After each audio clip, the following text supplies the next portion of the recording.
would like to lead her classmates in reciting the Florence Nightingale Pledge. Yay!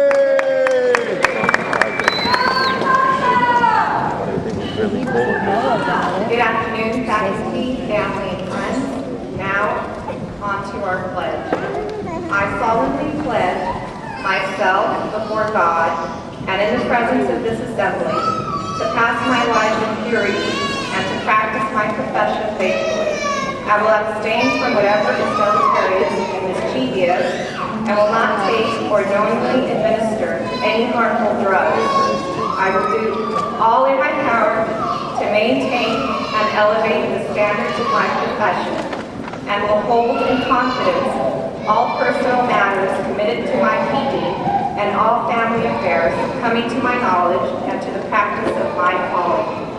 With loyalty will I endeavor to aid physicians in their work and devote myself to the welfare to those committed to my care.